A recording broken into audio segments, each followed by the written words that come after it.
How y'all doing, babies? I want to talk to y'all tonight about serving ungraven images.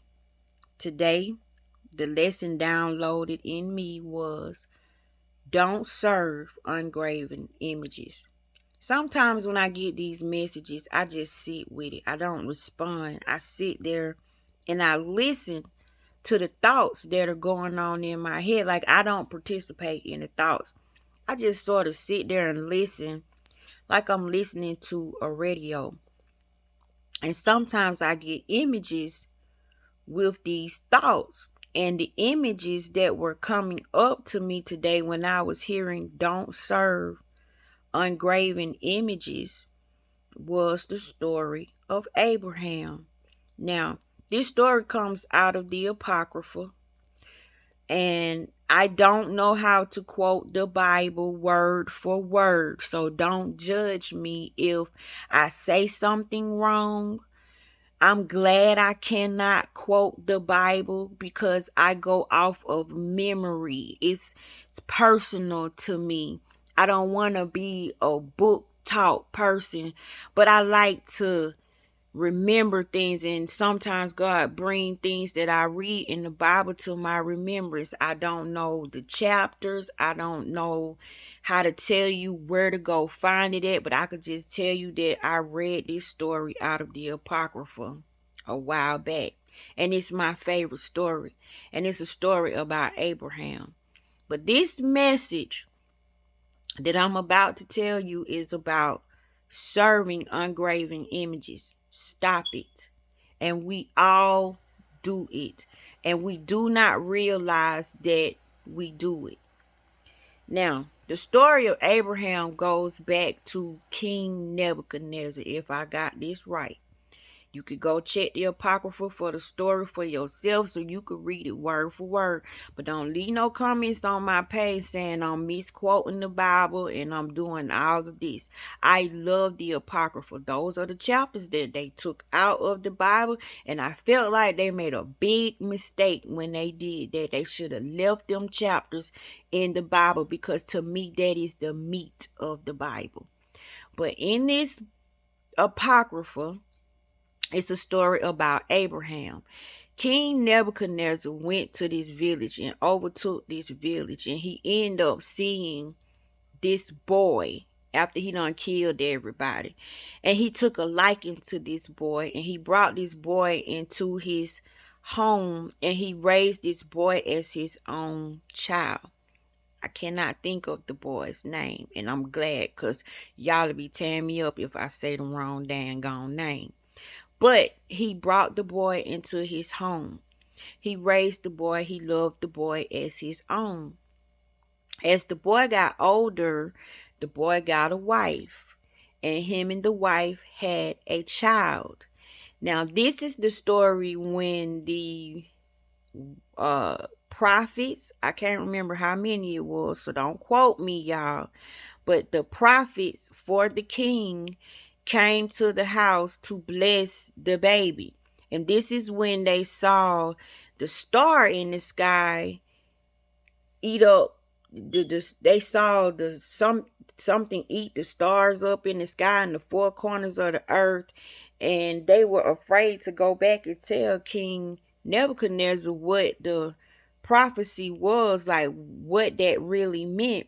So they argued amongst each other and decided we need to tell him, because if he find out on his own, he's gonna kill all of us. So they went to him and they told him that this child would one day rule. Like, this child was the child. Like, he's gonna overcome kings and all over the four corners of the earth. And this child was Abraham. So the king didn't like that. The king said, bring me the child. You know what I'm saying? He wanted to kill the child. But this child was by the boy who he raised as his own. So he went back. He was trying to make deals with the guy. He was like, tell him, give me his child, because King Nebuchadnezzar was killing kids like I don't know what. So he was like, Tell him I give him this. Tell him I give him that. Tell him I give him this. Tell him I give him that. But Abraham didn't. I mean, not Abraham. The father of Abraham didn't want to give his child to King Nebuchadnezzar to kill. So this prophecy would not come to pass. So, to make a long story short, he said, go kill the family. Kill the damn dog. And this is what the Apocrypha says. Go kill the damn dog. But bring me that damn baby. So instead of them bringing the baby, there was a maid servant that had a child around the same age.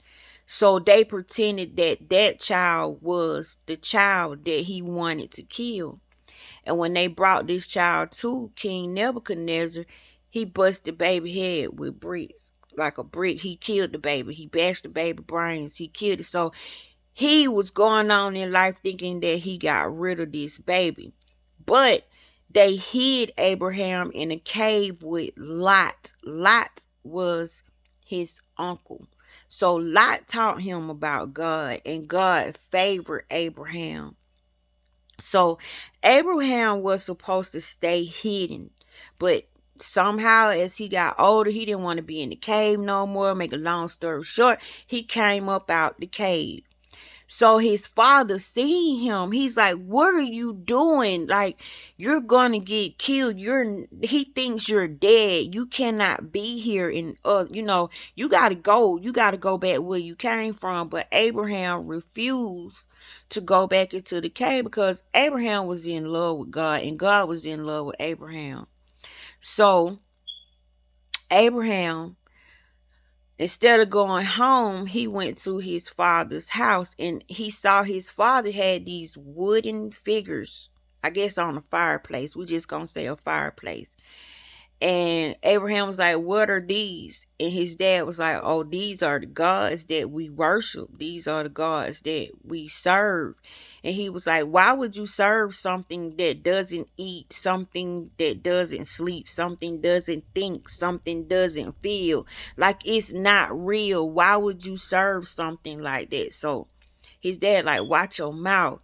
You don't speak against things like this. This is how it rolls around here. But Abraham like, but they ain't real. You know what I'm saying? So, make a long story short, the daddy ended up leaving, but Abraham was still at that house. So when the dad came back, he seen all of the images destroyed. And so it was one sitting in a corner, a big one, with a sword in his hand or some type of tool in his hand. So the father was like, did you do this? Why did you do this? Did you do this? And Abraham like, nah, I didn't do it. He said, who did it then? He said, the statue in the corner did it. So the dad's like, how he gonna do it? He ain't real. And Abraham like, exactly. So in other words, he was teaching his dad a lesson. But word got around town that Abraham was out, that they gave King Nebuchadnezzar the wrong baby, that the baby is still alive, that he thought he ended the prophecy for, right? So he told them to bring Abraham to him and bring the father to him and bring the other son to him. So they end up bringing all of them to King Nebuchadnezzar. Nebuchadnezzar was like asking the boy who he raised, which is now a man, which is Abraham's father. He's like, why did you lie to me? Like, why did you go through all this? Why did you do this thing? And I guess he was like, well, it's my son. You know what I'm saying? I can't give you my son for you to kill or whatever. So he like, well, since you did it, I'm going to make you watch your sons die. So he told them to make a fire, burn the fire, I think, for a total of 3 days. I may be wrong about the number of days, but like 3 days. And he said, put them in the fire and burn them. So they made the fire hot. They put Abraham and his brother in the fire. The brother burned up, but Abraham sitting in the fire chilling. No hair on his head is singed. His clothes is not singed. The ropes are not burned. Abraham is unbothered by this fire. He's just sitting in this fire. So they go report it to Nebuchadnezzar. They like, this dude ain't burning up. Like, he said, make that fire hotter. Y'all ain't got that fire hot enough. Y'all, you know, dang well, fire gonna burn you. It don't matter. But he like, make the fire hotter. So they did that. It didn't work. Abraham was burning. So he was like, well, send a certain amount of soldiers down there and bring Abraham to me. But when they went down there to get Abraham, the fire jumped off Abraham, jumped on them, and burned them. They went back to Nebuchadnezzar a total of 3 times. And each time the fire jumped off Abraham and it jumped on them and burned them. So this is when he went himself and he told Abraham, what God are you serving? I want to serve the God that you serve. And so Abraham ended up telling him about God and everything. And Nebuchadnezzar ended up blessing Abraham with so many things. He gave him servants, cattle. Like, he gave Abraham the world. Abraham left, made his own little place, whatnot. And, you know, the rest of the story is history. So, the story and the moral of this story is about the graven images. We serve those wooden figures. But I'm going to flip it. I'm going to flip it to where you can understand the meaning of do not serve ungraven images. First of all, ungraven is something you can't bury. Like, it's ungraven. You can't put it in the ground. You can't touch it. It doesn't exist. It's not real. It's not tangible. You can't grab it. You can't bury it. It's impossible. It's ungraven. So the download that I got today about ungraven images is this. We create images of ourselves that are fake, that are not real, and is not even close to who we really, really are. We do this because of circumstances. We do this because of our environment. We do this because somebody's hurt us so bad. We do this to fit in a certain social group or fit in somewhere. We do this a lot just to be something that we're not. And we boast about it. We brag about it. Meaning we praise this invisible person that we have created. And we let this person take charge of our life and live our life for us. And most times, this image is not a good image. It's not who you really are. You don't know who you really are because you bury the person that you really are, and you give the energy to this image that you have portrayed for yourself. Being a creator God, which you are, you will create no matter what you do. If you scratch your butt, if you get up, get a cup of coffee, you can get up and go to the corner store, you can get up, go get gas, you can get up, walk downstairs. Whatever you do, you're creating a moment. You are a creator all the time. All the time. You cannot stop creating no matter what you do. So being a creator, God, you have to be careful what you create, because that thing now is alive. Even though it doesn't have flesh, you are made in God's image, meaning you can do everything God can do. You just don't sit down and take the time to think about it. But you can do everything God could do. And Jesus told you that. He said, why you boasting about what I'm doing when you could do even greater things than these? So meaning it's no limit to what you can do and what you're able to do. But when you create this image becomes alive. This image becomes you. It becomes a real thing. You pretend. And some people like to flex and flourish, but this person that you have created now got street creds. In other words, if I could put it in hood language, this thing is alive. And when you don't want to be it, you have to still be it, because that's who you have portrayed yourself to be for so long. So when you decide that you want to change, like that's not working for you anymore, you gotta fight that thing. You gotta figure out how to get rid of it. And you can change, and people will still see you as that person. They will always remind you of the screwed up, messed up individual you have always been. So you spend your lifetime trying to prove that you're not that person that you create. That's how strong that image becomes. That's why you do not serve ungraven images.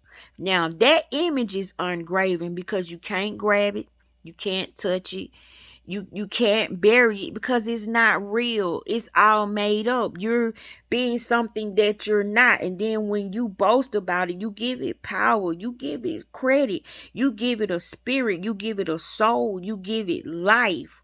So this thing now takes over, and this thing is now running the show, and you catch hell trying to get rid of it. It will turn on you. It will say, if you change, that mean I die. If you change, that mean I don't exist no more. Oh, hell no. One of us got to go, and it's not going to be me. So a lot of us spend our lifetime fighting something that we're not. We're trying to clean up something that we done messed up. We're trying to change how people see us, because you want better for yourself. You're going to always want better for yourself once you grow up and put away childish things, and you got something to live for, and you really start to care about yourself and love yourself, and you start to see yourself in light. You start to see yourself the way God sees you. So you're like, this person that I created can't go along with this person. This person will take everything from me. This person will destroy everything that I work for. I used myself for an example today. I thought about it and I said, wow. I said, who would I have been if I would not have been molested, and my mother would have believed me? Because that gave me an issue with people, because my own mother didn't protect me, and I always felt like she knew what I was going through, and instead of her believing me, she chose to believe her husband, which that sent me to a foster home, and this husband ended up living my life. He ended up being with my family while I was separated from my family. But this joker told me, if you tell on me, they're going to believe me. They're not going to believe you. And they're going to take you out this home, and you're going to be gone, and all this such and such. But everything that demon told me actually happened to me. And that made me bitter. That made me so freaking bitter. All I had on my mind was revenge. I didn't care about myself. I didn't love myself. And then as a child, when my grandmother fought to get me out the foster home, I had aunties, my dad's sisters. They were so mean to me as a child. They were always telling me, you don't belong to us.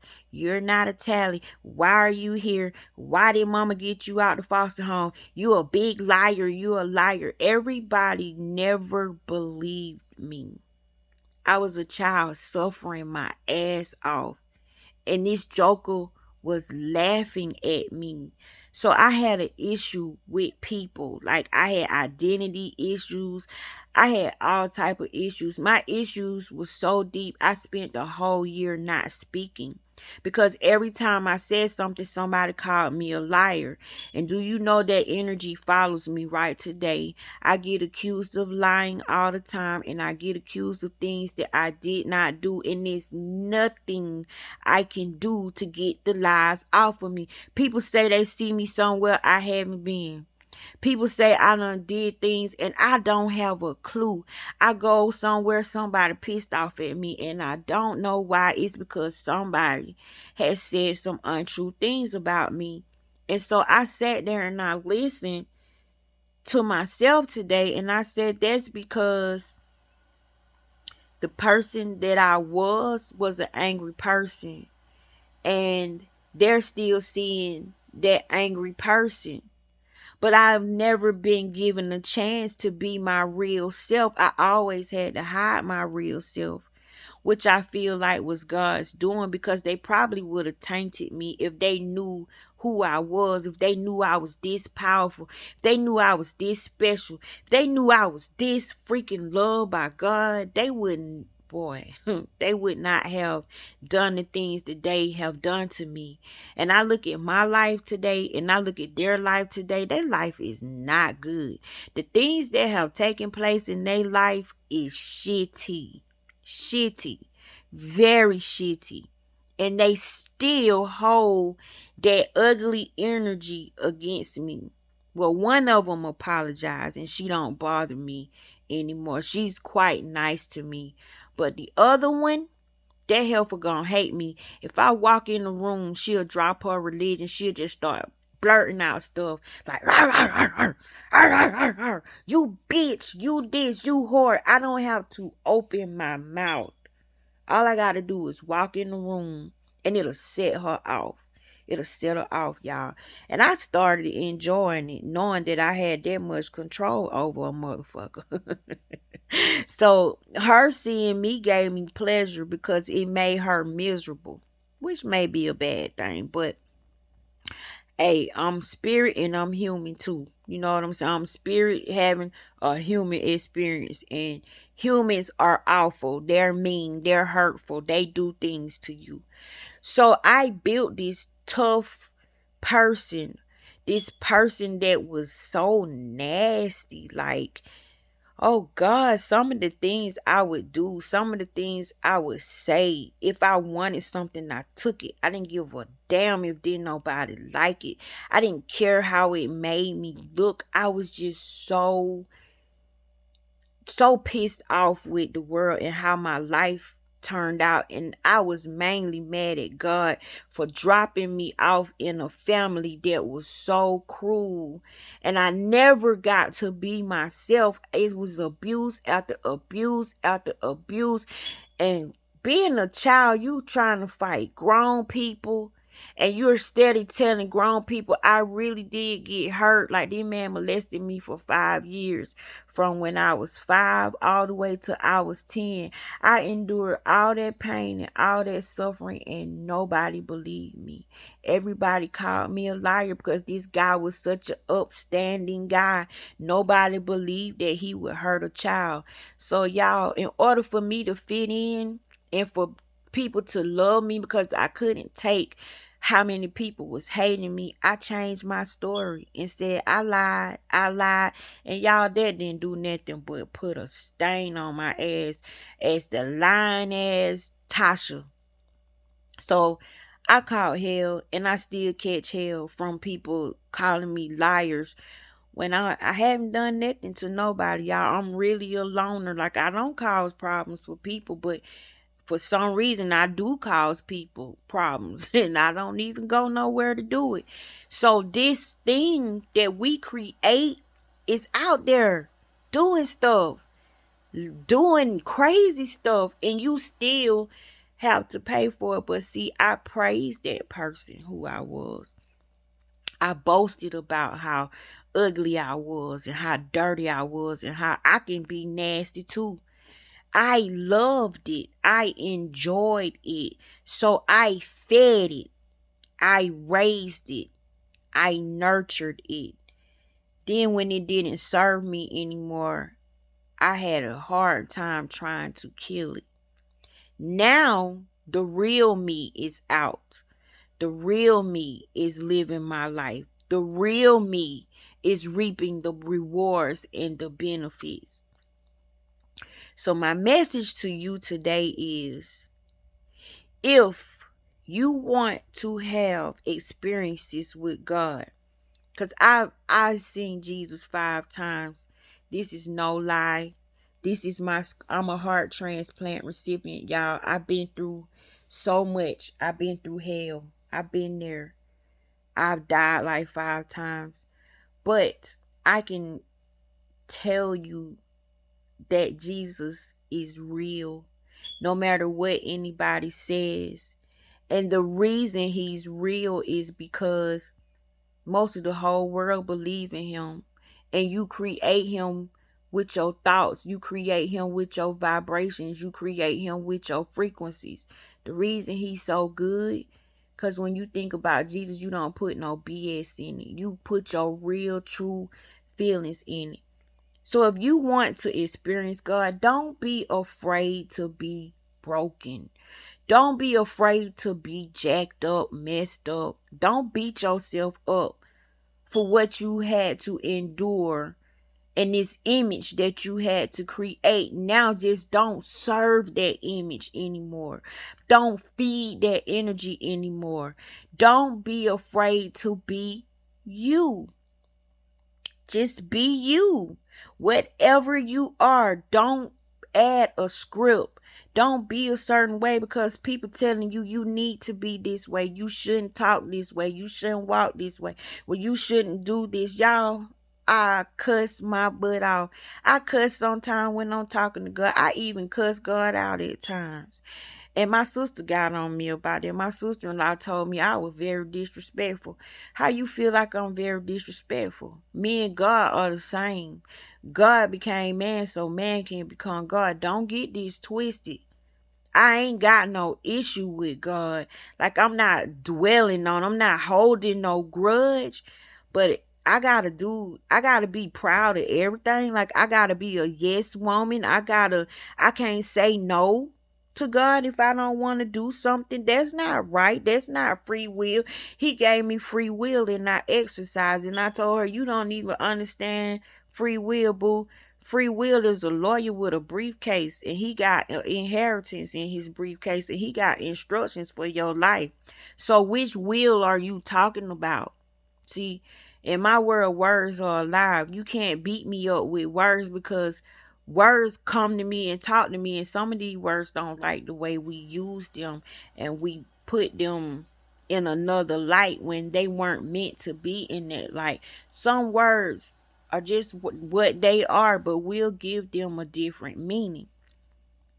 But serving an ungraven image, something that doesn't serve you, something that's hurting you, something that makes you look cruel and foul, something that'll make you be that. Don't serve that. Don't put yourself down to make somebody else be lifted up. Don't be afraid to be you. If you don't like something, speak up. If you don't agree, don't damn agree.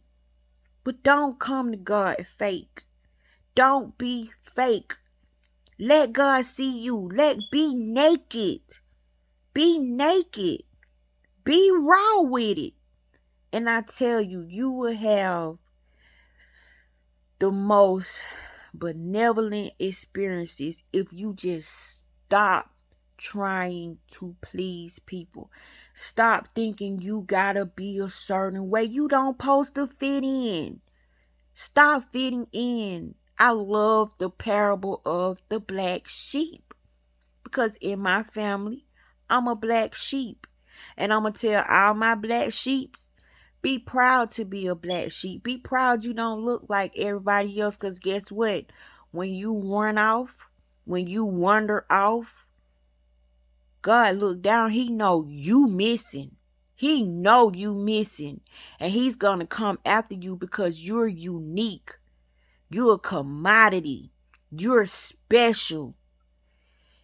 You got something in you that the others don't have. There's no way you can be like the others. So could you imagine a black sheep trying to be a white sheep? It don't make no sense. But those white sheeps will make that black sheep ashamed to be the color that it is. And that sheep will try to conform to those white sheep, not realizing the specialness inside it. So I like being the black sheep because when I run off, guess what? God come looking for me. And when he find me, he picks me up and told me back to the herd, meaning I get personal private time with him. While he carry me, I'm just talking and he's concerned about me. Why did you run away? Why did you do this? What's wrong? And I get to tell God how all them white sheep's doing me, how all them white sheep's making me feel. And you know what God tell me? You black for a reason. I made you this way for a reason because I didn't want you to be like the other ones. So don't be like the other ones. Be your unique self. So black sheep, don't be ashamed of being a black sheep because guess what? They can never be you. They can never understand you. They can never be like you. Never. So you are in a lane all by yourself. So stop trying to be a white sheep. Be the black sheep. Be proud of being the black sheep. Because guess what? It's something instilled in you that they will never get. It's a reason why all of them white and you're not. You're the black sheep. So all the hurt, everything, yeah, it taught me. It made me strong. It made me who I am. But it also caused me a lot of pain, a lot of heartache. It made me waste a lot of time being afraid to just be myself because I was always told I wasn't good enough. I didn't fit in. We don't believe you. You're trash. Nobody loves you. Nobody wants you. Y'all, I actually heard these words and they planted seeds in me.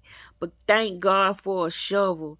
Thank God that I, one of those hole diggers, I can dig that thing up and get rid of that seed because I see how much God loves me, and I understand why God hid me amongst the sheep. And then when you think about it, he really didn't even hide you because you can't change your color. You still stand out. He didn't even hide you. He let you be who you are. You decided to be something else because you felt like something was wrong with you. And there is nothing wrong with you. You are beautiful. You are full of grace. You are full of power. You are watched.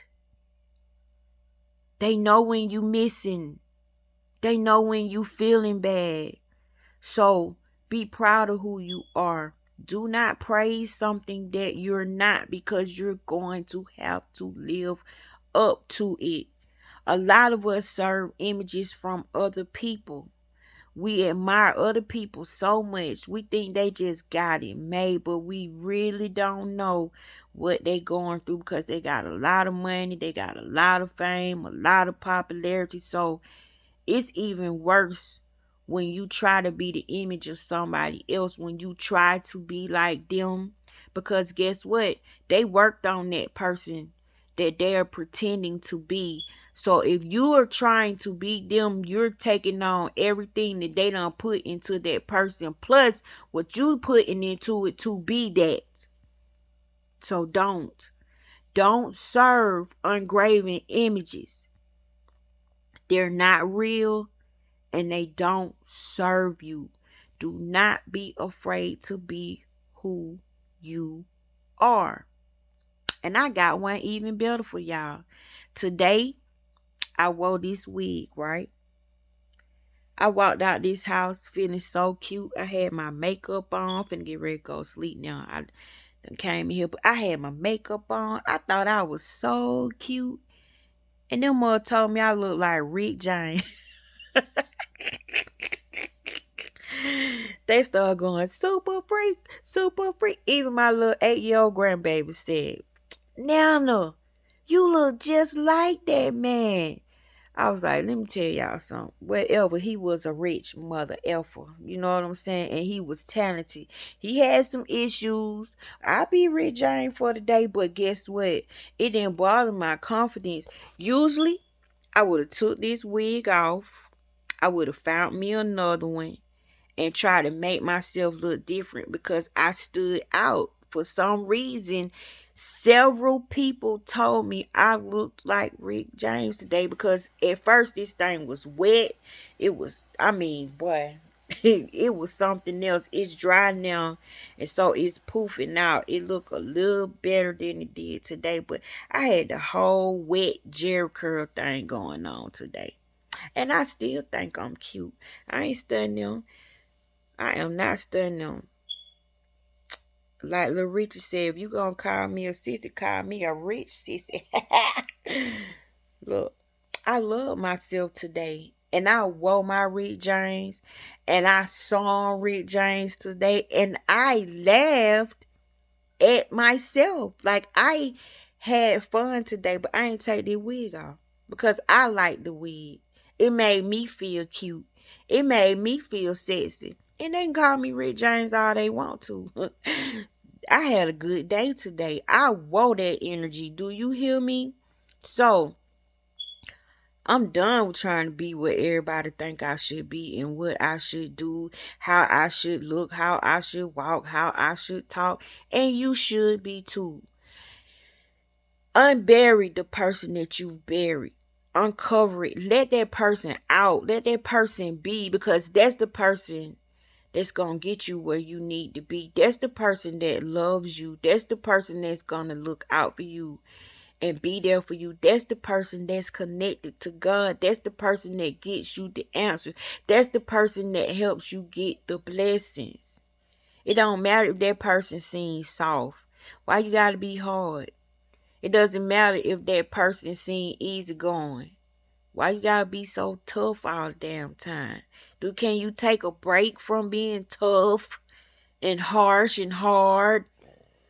So be yourself. Do not serve ungraven images, and stop trying to be other people, because you don't know what that person did to become that person. And when you put that skin on in the spirit realm, you got everything attached to that person you trying to be attached to you, plus what you adding on to it. I love you guys. I hope this really, really helps somebody. But be you. Be you fully. It's nothing wrong with you. You don't want to look like all the other white sheeps. I love you. Oh, and like and subscribe to my channel, y'all. Start commenting on my page. Talk to me. Let me know what's going on in your mind, in your life, in your dream world. I can help you. Talk to me. I would really appreciate it. I like you guys. I love you guys. And I do this because God has been so good to me. This is the only way I can think of to repay him, is to, when he give me something, to be the ultimate witness like John the Baptist. I don't know how to do anything else. What else can you give God? What else can you do for God? He has everything. So I'm going to tell my story. I'm going to give my testimonies. I'm going to tell it because somebody needs to hear it. Faith come by hearing. And by hearing the word of God, everything I said is godly. It's not full of gossip. It's not full of mess. Ain't no negativity in it. This is food. This is manna. Eat it. Eat it. Because somebody don't like who they are. Somebody is ashamed of who they are when you should be rejoicing. Rejoicing. I love you. I love you guys so much. And I want you to be happy. I really do. I want you to be happy. As long as God keep letting me breathe, and he keeps speaking to me, and he keeps saving me, y'all just don't know. This helps me. I got to have infusions on the 12th. This is an experiment, y'all. I have been a whole experiment. My antibodies running crazy with this donor heart. These antibodies can take me out. And they have tried everything. I keep hearing, there's nobody like you. There's no data. We don't know what to do. So me talking to you gives me strength. This is healing for me. This is how I get my reward. And I can't shut up because it's so divine. Because he saves me every time. I feel like I'm going to be okay. But in the flesh, I'm scared. I'm scared as hell for the 12th to come. But I know I'm not going to go by myself because God said I don't have to be tough. I don't have to have courage. I don't have to have all that strength. He can do it for me. Because all I keep trying to do is muster it up and muster it up. But guess what? I'm scared. I'm vulnerable. I'm afraid. I'm afraid to put all this stuff in my body. I'm afraid to keep going through all these experiments. But I keep hearing God say, have I let you down yet? And I feel like he don't make mistakes. I feel like he knew this heart was for me. He gave it to me as a gift. He gave me double life. Double life. Double life. Who can say they been born twice? And literally, not imaginatively, but literally. So this is my gift to you. This is my gift to God. I'm not ashamed. I'm gonna talk about it. I'm gonna tell y'all about it. But don't serve ungraven images. Be you. Be you. Be real. I love you.